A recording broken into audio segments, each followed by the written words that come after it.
So we've talked about content, which is really the stuff or the story, the details. And we've also talked about process, which is my lived experience of that story, of those details. And you'll also remember that our truth, which is our access to the lived experience of our story, is held on 4 dimensions: intellectual, physical, emotional, and spiritual. So I want to break down what insights the ADW profile gives us into how we process our experiences intellectually, which is how we think, emotionally, which is those felt emotions, and then spiritually, which we'll get into in a bit here. So let's start first with that intellectual dimension. And this is how we tend to think. And we can look at our thinking patterns in a few families, in particular, the openness to experience family. That gives us some initial insights. It gives us insights into, do we think linearly, or do we think concretely, or do we think abstractly? Do we look for changes in our environment, or do we seek routines? Do we look for new information, or do we tend to stay with what we know? So dive into those openness to experience aspects and gain some insight there to start with, what's my intellectual dimension? Where does it want to pattern itself toward? Staying in that intellectual dimension, let's move further into the ADW profile and take a look at that self-concept family. Specifically, we want to look first at self-reflection. That self-reflection aspect gives us insight into how much thought energy we put into reflecting on our recent experiences. The higher I am, or the further I am to the right, the more thought energy I put into reflecting on my experiences. The further to the left, the less thought energy I tend to put into reflecting. Doesn't mean I can't. I just, on that intellectual dimension, haven't patterned myself that way. The remaining self-concept aspects give us further insight into some of the meaning that we're making of our experiences.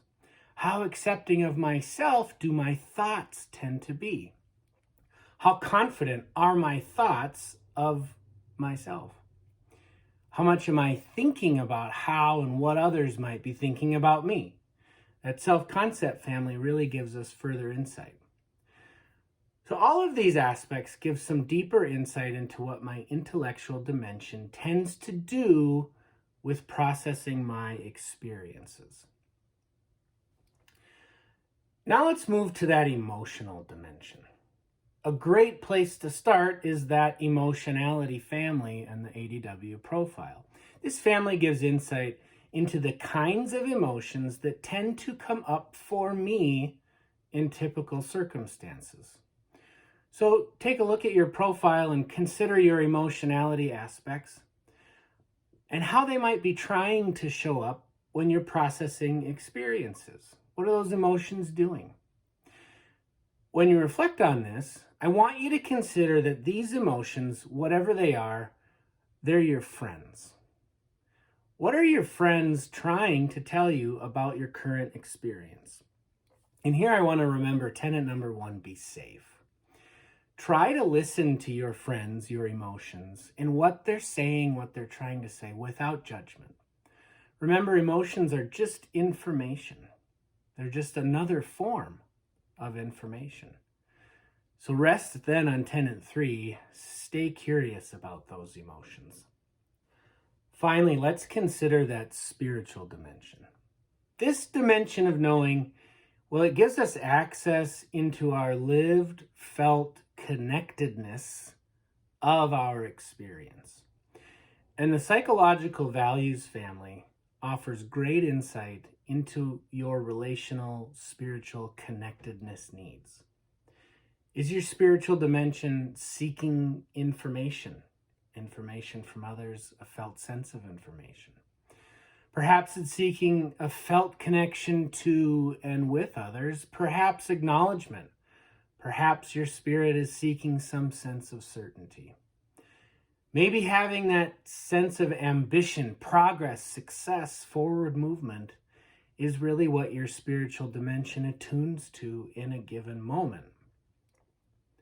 So spend some time reflecting on what felt sense or senses your spirit is seeking in your lived out story.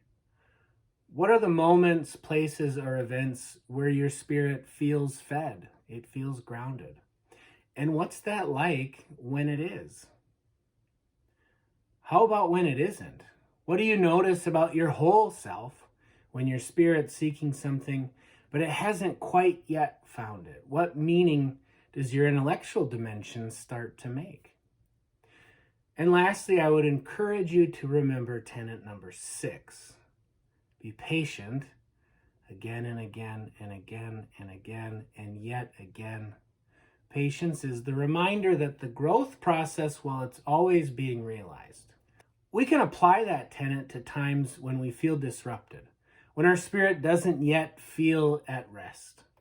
Those are the moments when we can reconsider the next right thing. Perhaps the next right thing is to share our truth with those that we are in relationship with.